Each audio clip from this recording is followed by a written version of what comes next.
Hello everyone, welcome to shine India RK tutorial. నేను మీ ఆర్కేసా. ఫ్రెండ్స్, ఏపీపీఎస్సీ టీఎస్పీఎస్సీకి ప్రిపేర్ అవుతున్నటువంటి అభ్యర్థులకు గొప్ప శుభవార్తగా చెప్పుకోవచ్చు. ఇండియాలోనే one of the largest learning platform అయినటువంటి అన్అకాడమీలో చాలా వరకు కూడా ఫ్రీ కోర్సెస్ అవైలబుల్గా ఉన్నాయి ఫ్రెండ్స్. ఓకేనా? సో మీరు చేయాల్సింది సింపుల్. అన్అకాడమీ యాప్ లింక్ డిస్క్రిప్షన్లో ఉంటుంది. లింక్ డౌన్లోడ్ చేసుకొని ప్రతిరోజు ఆన్లైన్ క్లాసెస్ అయితే వినడమే ఫ్రెండ్స్. ఓకేనా? చాలా వరకు మనకి ఇక్కడ ఫ్రీగానే క్లాసెస్ ఉన్నాయి ఫ్రెండ్స్. ప్రతిరోజు కూడా క్లాసెస్ అనేవి జరుగుతూనే ఉన్నాయి. ఓకేనా? సో లక్ష్యం పేరుతో మనకు ప్రతిరోజు ఏపీపీఎస్సీ టీఎస్పీఎస్సీ క్లాసెస్ అయితే అప్డేట్ చేస్తున్నారు మన యొక్క టెలిగ్రామ్ గ్రూప్లో. అంతేకాకుండా కమ్యూనిటీలో కూడా పోస్ట్ చేస్తున్నాను ఫ్రెండ్స్, చూడండి. ఓకేనా? సో చాలా అంటే చాలా మనకు బెస్ట్ ఎడ్యుకేటర్స్ అయితే ఇక్కడ టీచర్స్ అయితే మనకు అవైలబుల్గా ఉంటారు. మనకు నచ్చిన వారిని ఇక్కడ ఫాలో అవ్వచ్చు. అంతేకాకుండా మీకు నచ్చినట్లయితే పెయిడ్ సబ్స్క్రిప్షన్ కూడా తీసుకోవచ్చు. ఫ్రీ క్లాసెస్ విన్న తర్వాత మీరు సాటిస్ఫై అయితేనే. ఓకేనా? సో మరి పేమెంట్ ఏ విధంగా ఉంటుంది ఏంటి అనేది మనము చివరిలో చెప్తాను ఫ్రెండ్స్. చివరిలో చూడండి. ఓకే, లేట్ చేయకుండా వివరాలకు వెళ్ళిపోదాం. ఫ్రెండ్స్, జనరల్ స్టడీస్లో భాగంగా మనము 252వ భాగాన్ని ఈరోజు మనము చూడబోతున్నాం. ప్రతిరోజు ఒక క్లాస్ అయితే అప్డేట్ చేస్తాను ఫ్రెండ్స్. అన్ని పోటీ పరీక్షలకు ఉపయోగపడుతుంది. ప్రతిరోజు కూడా మీరు ఫాలో అవ్వడానికి ట్రై చేయండి. ఓకేనా? సో ఎంటీగా మైండ్ అనేది ఉంచుకోవద్దు ఫ్రెండ్స్. ఎప్పుడు కూడా ఏదో ఒక పని చెప్తూనే ఉండాలి, ముఖ్యంగా కాంపిటేటివ్ ఎగ్జామ్స్కి ప్రిపేర్ అయ్యేటువంటి అభ్యర్థులు. సో ఈ యొక్క బిడ్ బ్యాంక్ మీకు ప్రొవైడ్ చేయడానికి గల రీజన్ ఏంటంటే రివిజన్ పర్పస్లో ఉంటుంది, ప్రాక్టీస్ పర్పస్లో ఉంటుంది. మీకు డీటెయిల్ క్లాసెస్ కావాలనుకుంటే మన ఛానల్ ప్లేలిస్ట్లో ఉన్నాయి ఫ్రెండ్స్. ఉచితంగానే అన్నీ కూడా చూడవచ్చు. At the same time PDF file కూడా డౌన్లోడ్ చేసుకోవచ్చు. ఓకేనా? సో మరి లేచకుండా వివరాలకు వెళ్ళిపోదాం. సముద్రం నుంచి నదిలోకి ప్రవేశించిన నౌక డాష్ ఏమవుతుంది? సముద్రం నుంచి నదిలోకి ప్రవేశించిన నౌక ఏమవుతుందంటే కొద్దిగా మునుగుతుంది. ఏంటి ఫ్రెండ్స్, మరి దానికి గల రీజన్ ఏంటి? సముద్రంలో ఉండే నీరే ఉంటుంది, నదిలో కూడా నీరే ఉంటుంది. మరి సముద్రంలో మునగదు, నదిలో కొద్దిగా మునుగుతుంది. దానికి గల రీజన్ ఏంటి అంటే, సో అక్కడ సముద్రంలో ఉండేటువంటి నీటి యొక్క గాఢత. ఓకే, సముద్రంలో మనకు ఉప్పు నీటి పరిమాణం అనేది చాలా ఎక్కువగా ఉంటుంది, డెన్సిటీ అనేది దానికి ఎక్కువగా ఉంటుంది. ఎట్ ద సేమ్ టైం నదిలో ఉండే నీరులో ఉప్పు శాతం తక్కువగా ఉంటుంది. కాబట్టి సో ఏ వస్తువునైనా కొద్దిగా మునిగే విధంగా చేస్తుంది. ఇది ఒకటే రీజన్ ఫ్రెండ్స్, గమనించాలి. నెక్స్ట్ వన్, సెల్సియస్ మరియు ఫారెన్ హీట్ మానాలు అంటే ఏంటి ఫ్రెండ్స్? సో ఇవి ఒక temperature meters. Okay, Fahrenheit మానాల్లో ఒకేలా ఉండే ఉష్ణోగ్రత ఏంటి అంటే ఏ రీడింగ్ వద్ద రెండు కూడా సమానంగా చూపిస్తాయి, సెల్సియస్ మరియు ఫారెన్ హీట్లు. ఇక్కడ -40 ఫ్రెండ్స్, -40లో రెండు ఈ యొక్క కొలమానాల్లో సెల్సియస్ అనేది సేమ్ ఉంటుంది, సెల్సియస్ ఫారెన్ హీట్. నెక్స్ట్, మానవునిలో అతిపెద్ద ఎముక ఏది? మానవునిలో అతిపెద్ద ఎముక ఏమంటారు? దీన్ని ఫీమర్ అనేటువంటి పేరుతో పిలుస్తారు. ఇది ఎక్కడ ఉంటుంది? మరి తొడ ఎముక భాగం ఫ్రెండ్స్. ఓకేనా? తొడ భాగంలో ఈ ఎముక ఉంటుంది. అత్యంత పెద్ద ఎముక, అత్యంత గట్టి అయినటువంటి ఎముక. నెక్స్ట్ వన్, హస్వదృష్టి నివారణకు ఉపయోగించే కటకం ఏది? ఆన్సర్ పుటాకార కటకము. నెక్స్ట్, దీర్ఘదృష్టి వారికి ఉపయోగించేటువంటి కటకము కుంభాకార కటకాలు. ఓకేనా? ఏంటి డాక్టర్స్ ఉపయోగిస్తారు వీటిని. నెక్స్ట్ వన్, ఆరోగ్యవంతుడైన మానవుని యొక్క దృష్టి కోణము ఎంత? ఆన్సర్ 60 డిగ్రీలు ఉంటుంది ఫ్రెండ్స్, ఆరోగ్యవంతుడైన మానవుని దృష్టి కోణము. నెక్స్ట్, మానవ శరీరంలో కొవ్వు ఏ కణాల్లో నిల్వ ఉంటుంది? కణాల్లో అనే కంటే కూడా కణజాలాల్లో నిల్వ ఉంటుంది. ఆన్సర్ ఎడిపోస్ కణజాలంలో. ఈ కణజాలంలో మనం తీసుకున్నటువంటి ఫ్యాట్ ఏదైతే ఉంటుందో అదంతా కూడా నిల్వ ఉంటుంది. సో ఎప్పుడైనా మనము ఉపవాసం ఉన్నప్పుడు లేదా మనము ఆహారం తీసుకునే సమయంలో ఈ యొక్క ఎడిపోస్ కణజాలము శక్తిని రిలీజ్ చేస్తుంది కొవ్వు నుండి. ఓకేనా? ఒక కొవ్వు 1 గ్రాము నుంచి 14 క్యాలరీస్ వరకు కూడా శక్తి అనేది రిలీజ్ అవుతూ ఉంటుంది. 14 kilo calories only, calories. Okay, important point. Next one, alcohol తయారీలో ఇమిడి ఉన్న జీవక్రియ పేరేమిటి? ఏంటి ఫ్రెండ్స్?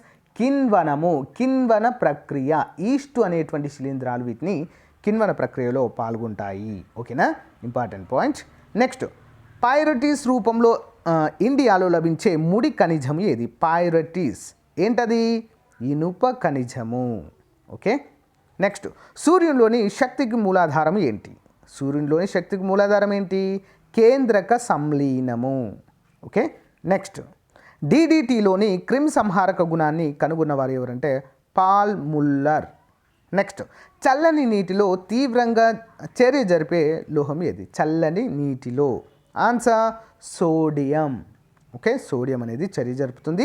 నెక్స్ట్ మానవ మూత్రపిండాల్లో ఏర్పడే రాళ్లలో కనిపించే ప్రధాన రసాయన సమ్మేళనం ఏంటి? Answer calcium oxalate.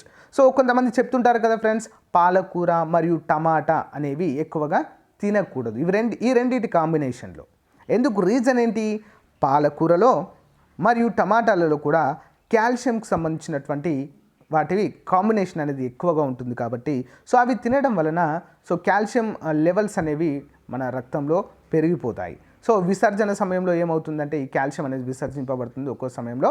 అయితే మూత్రపిండాల ఈ వడపోత సమయంలో అవి గడ్డగట్టడం అనేది జరుగుతుంది. సో చిన్న చిన్న రాళ్ళలాగా మాదిరిగా మారుతాయి. వాటిని కాల్షియం ఆక్సలేట్ అనేటువంటి పేరుతో పిలుస్తాము. నెక్స్ట్ ఆవు పాలు కొద్దిగా పసుపు రంగులో ఉండడానికి గల కారణం ఏంటంటే రైబోఫ్లేవిన్. నెక్స్ట్ కృత్రిమ సిల్క్ను ఏమని పిలుస్తారు? కృత్రిమ సిల్క్ను రేయాన్ అని పిలుస్తారు. ఓకేనా, రేయాన్. నెక్స్ట్ వన్ చూద్దాం. సబ్బులో ఉండే ప్రధానమైన అణుఘటకము పేరేంటి? Answer sodium stearate. ఏంటది? సోడియం స్టిరయేట్. నెక్స్ట్ తేనెలో అత్యధికంగా ఉండేది ఏంటి? ఏ చక్కెర ఉంటుంది? సింపుల్గా చెప్పాలంటే ఫ్రక్టోజ్. ఏంటది? ఫ్రక్టోజ్. దీన్నే మనము ఫ్రూట్ షుగర్ అంటాము, హనీ షుగర్ అంటాము. ఓకేనా, ఇంపార్టెంట్. మినిమిటా వ్యాధి కలిగించే మూలకం ఏది? మినిమిటా ఇది ఒక ప్రత్యేకమైన వ్యాధి. ఇది పాదరసం వలన కలుగుతుంది. నెక్స్ట్ వన్ క్లోరోఫిల్లో ఉండేటువంటి మూలకము ఇనుము. నెక్స్ట్ విటమిన్ B12లో ఉండేటువంటి ఖనిజ మూలకం ఏది? వాయువు కాదు, ఇది ఖనిజమైన మూలకము కోబాల్ట్. ఓకే, సైనకోబాలమిన్ అంటాం. విటమిన్ B12 ఏమంటాము? సైనకోబాలమిన్. దీనివల్ల కలిగేటువంటి పరిణామాలు ఏంటి అంటే హానికర రక్తహీనత అనేది కలుగుతుంది ఫ్రెండ్స్. ఓకే, హానికర రక్తహీనత. నెక్స్ట్ బాక్సైట్ నిల్వలు అధికంగా ఉండేటువంటి రాష్ట్రము ఒడిషా. బాక్సైట్ అంటే ఏంటి ఫ్రెండ్స్? మరి బాక్సైట్ దేనికి ముడి పదార్థంగా పనిచేస్తుందంటే అల్యూమినియం. ఓకే, అల్యూమినియం పాత్రలు ఉంటాయి కదా మన ఇళ్లలో, సో వాటిని తయారు చేయడానికి బాక్సైట్ని ముడి పదార్థంగా ఉపయోగిస్తారు. నెక్స్ట్ అత్యధిక జ్వలనశీల వాయువు ఏది అంటే హైడ్రోజన్. వంట గ్యాస్లో ఉండేటువంటి వాయువు ఏది? బ్యూటెన్ వాడతాం ఫ్రెండ్స్. బ్యూటెన్ మరియు ప్రోపెన్. ఓకే, అత్యధికంగా ఉండేది మాత్రం butane. Next one gun cotton అని దేన్ని పిలుస్తారు? Gun cotton cellulose nitrate. ఏంటి ఫ్రెండ్స్? Cellulose nitrate. నెక్స్ట్ ఆమ్లతకు విరుగుడుగా ఉపయోగించే ఆంటానిన్లలో ఉండేది మిల్క్ ఆఫ్ మెగ్నీషియా. నెక్స్ట్ ఆధునిక భౌతిక శాస్త్ర పితామహుడు అని ఎవరిని పేర్కొంటాము? Answer Max Planck. Okay, Max Planck. Next non stick వంట పాత్రల లోపలి భాగాల్లో ఉండేటువంటి పూతను ఏమంటారు? పాలిటెట్రాఫ్లోరోఇథిలిన్. Okay, polytetrafluoroethylene. దీన్నే సింపుల్గా టెప్లాన్ అంటాము. ఏమంటాము? టెప్లాన్. సో ఫర్ ఎగ్జాంపుల్ మన వంటగదిలో ఉంటుంది కదా ఫ్రెండ్స్, ప్యాన్స్ అంటాము. దోశ ప్యాన్ కావచ్చు, ఇంకేదైనా కావచ్చు. సో దానిపైన వేసినప్పుడు ఏమవుతుందంటే అది మాడిపోకుండా దానికి ఆ ప్యాన్కి అతుక్కోకుండా ఉండేందుకే ఈ యొక్క పూత అనేది పూస్తూ ఉంటారు. ఓకే, 22 క్యారెట్ల బంగారంలో రాగి భార శాతము ఎంత? సో స్వచ్ఛమైన బంగారం అంటే ఎంత? 24 క్యారెట్లు. ఓకేనా, క్యారెట్స్ అంటే తినే క్యారెట్స్ కాదు ఫ్రెండ్స్. సో బంగారం యొక్క స్వచ్ఛతను క్యారెట్స్లో కొలుస్తాము. ఓకేనా, క్యారెట్స్లో కొలవడం అయితే జరుగుతుంది. ఓకేనా, సో మరి 22 క్యారెట్ల బంగారంలో రాగి 8.4% అయితే ఉంటుంది. అంటే మిగతా 2% సింపుల్గా చెప్పాలంటే రాగి ఉంటుంది. ఎందుకు మరి బంగారానికి రాగి ఎందుకు కలుపుతారంటే బంగారము చాలా సున్నితంగా ఉంటుంది ఫ్రెండ్స్. ఓకే, సో దీనికి రాగిని యాడ్ చేయడం ద్వారా ఏమవుతుందంటే గట్టిదనాన్ని సంతరించుకుంటుంది. ఆర్నమెంట్స్ ఆర్నమెంట్స్ అంటే ఏంటి? నగలు తయారు చేయడానికి సో స్వచ్ఛమైన బంగారము పనికి రాదు. అందులో రాగి కలిపితేనే అది గట్టిగా తయారవుతుంది. సింపుల్. నెక్స్ట్ పండ్లని కృత్రిమంగా పండించేటువంటి వాయువు ఏది? Answer ethylene. ఓకే, ఎథిలిన్ అనేది కృత్రిమంగా పండించడానికి వాడతారు.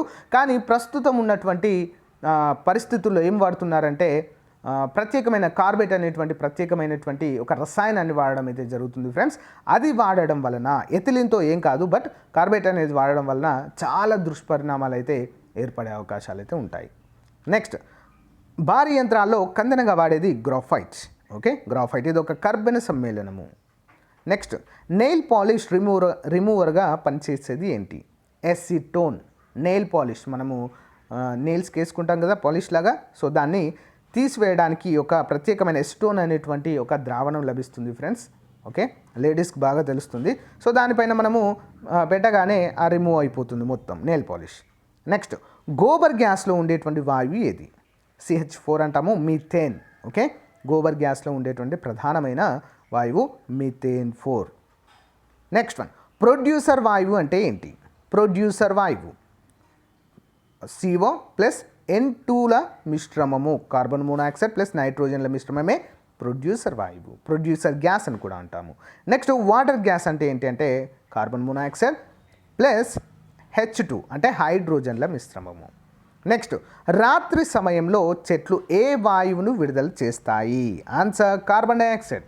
సో చాలామంది అంటే పూర్వకాలంలో ఏం చేస్తారంటే చెట్ల కింద పడుకుంటారు ఫ్రెండ్స్. ఓకేనా, పల్లెటూర్లలో అయితే చెట్ల కింద పడుకోవడం అయితే జరుగుతుంది.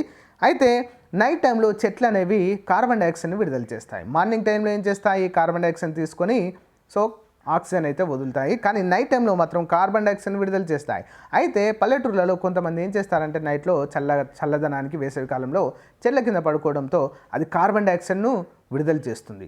అయితే కార్బన్ డైఆక్సైడ్ విడుదల చేసినప్పుడు చెట్టు కింద పడుకున్న వ్యక్తి ఆ కార్బన్ డైఆక్సైడ్ని పీల్చుకొని కొంచెం పిచ్చి చేస్తారు ఒక్కోసారి. అయితే వాళ్ళు ఏమనుకుంటారు, ఏదో దయ్యం ఏదో పట్టిందని చెప్పేసి ఆగమాగం చేస్తారు. కానీ రీజన్ ఏంటి అంటే కార్బన్ డైఆక్సైడ్ రిలీజ్ చేయడం ద్వారా, ఎక్కువ మోతాదులో కార్బన్ డైఆక్సైడ్ రిలీజ్ తీసుకోవడం వలన ఏమవుతుందంటే సో మన యొక్క జీవక్రియలో అనేది మార్పు వస్తుంది. ఓకేనా, సో దానివల్లనే కొంచెము మతి స్థిమితం కూడా కోల్పోయే అవకాశం కూడా ఉంటుంది. నెక్స్ట్, యురేనియం ఏ ముడి ఖనిజం నుంచి లభిస్తుంది? ఏమంటారు దీన్ని? పిచ్ బ్లెండ్ అనేటువంటి ఖనిజం నుండి లభిస్తుంది. మానవుని యొక్క రక్తం యొక్క pH విలువ ఏంటి అంటే 7 to 7.5 మధ్యలో ఉంటుంది. నెక్స్ట్ వన్, 1868లో సూర్యగ్రహణం ఏర్పడినప్పుడు పియర్ జాన్సన్ గుంటూరులో కనుగొన్న జడవాయువు ఏది? ఎక్కడ కనుగొన్నారు ఫ్రెండ్స్? గుంటూరులో. గుంటూరుకు ఎందుకు వచ్చారు ఆయన అని మీకు ఒక డౌట్ రావచ్చు. ఇది సంవత్సరము 1866. ఇది బ్రిటిష్ హయాంలో ఆంధ్ర ప్రాంతాన్ని పాలిస్తున్నటువంటి సమయము కదా. సో అప్పుడు ఈ పిఆర్ జాన్సన్ అనేటువంటి వ్యక్తి గుంటూరులో ఉంటున్నాడు. సో ఆ సమయంలో హీలియం వాయువును కనుగొన్నారు. మరి సూర్యగ్రహణంలో హీలియం ఎందుకు కనుగొన్నాడంటే సూర్యునిలో అత్యధికంగా ఉండేటువంటి మూలకాలు హైడ్రోజన్ మరియు హీలియమే ఫ్రెండ్స్. ఆ సమయంలో కనుగొన్నారు. ఓకే, ఇది రీజన్. నెక్స్ట్, విమానాల టైర్లలో నింపే వాయువు ఏది అంటే హీలియం.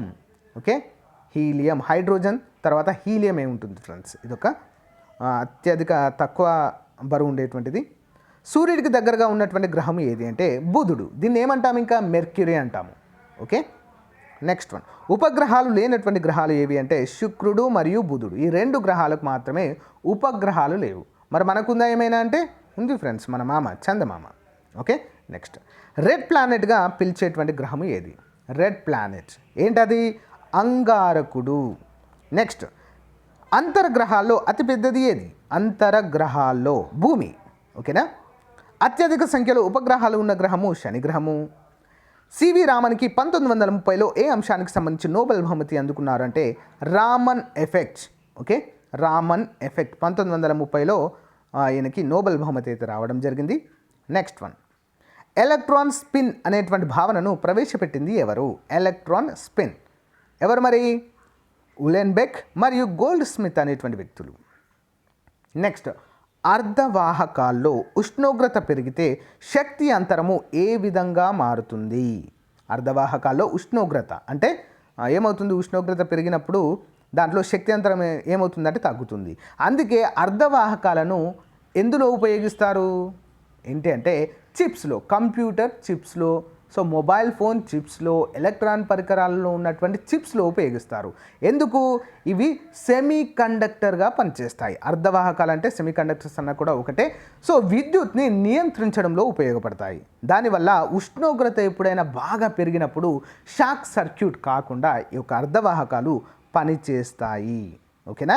సో ఈ యొక్క సెమీ కండక్టర్ని వేటి నుంచి తయారు చేస్తారంటే సిలికాన్ నుంచి తయారు చేస్తారు.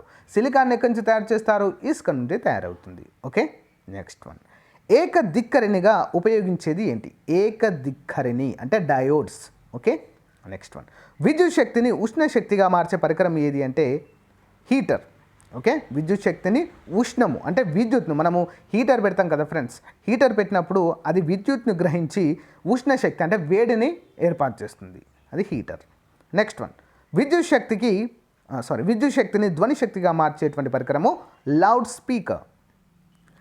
ధ్వని శక్తిని విద్యుత్ శక్తిగా మార్చే పరికరము మైక్రోఫోన్. రసాయన శక్తిని విద్యుత్ శక్తిగా మార్చేటువంటి పరికరము బ్యాటరీ. గుండె పనితీరును వివరించేది ఏంటి? ఎలక్ట్రోకార్డియోగ్రామ్, ఈసీజీ అంటాం మనం దీన్ని. ఓకేనా, ECG electrocardiogram. Next one, TV remote కంట్రోల్లో ఉపయోగించే కిరణాలు ఏవి? టీవీ రిమోట్ మనం ఉపయోగిస్తుంటాం కదా డైలీ, అందులో పరారుణ కిరణాలను ఉపయోగిస్తారు. నెక్స్ట్ వన్, విశ్వం పుట్టుకను అధ్యయనం చేయడాన్ని ఏమంటారు? విశ్వం పుట్టుక, ఆన్సర్ కాస్మాలజీ. విమానాల తయారీని అధ్యయనం చేయడాన్ని ఏమంటారంటే ఏరోనాటిక్స్. Okay, aeronautics. న్యూటన్ కంటే ముందుగా భూమికి గురుత్వాకర్షణ శక్తి ఉందని నిరూపించిన వారు ఎవరంటే బ్రహ్మగుప్తుడు, భారతీయుడు. నెక్స్ట్ వన్, రసాయన శాస్త్రానికి పితామహుడిగా ఎవరిని పరిగణిస్తారు? రసాయన శాస్త్రానికి answer Robert boil. So friends, ఇది ఈ రోజుకు సంబంధించినటువంటి ముఖ్యమైన జనరల్ స్టడీస్. సో ఫ్రెండ్స్, అన్అకాడమీలో ఎవరైతే పెయిడ్ సబ్స్క్రిప్షన్ తీసుకోవాలనుకుంటున్నారో దీనికి మనకు 7,000 రూపీస్ అయితే కాస్ట్ ఉంటుంది ఫ్రెండ్స్. ఓకే, 7,700. మన యొక్క కోడ్ RK10 అనేటువంటి కోడ్ యూజ్ చేస్తే మీకు 10% డిస్కౌంట్ అయితే లభిస్తుంది.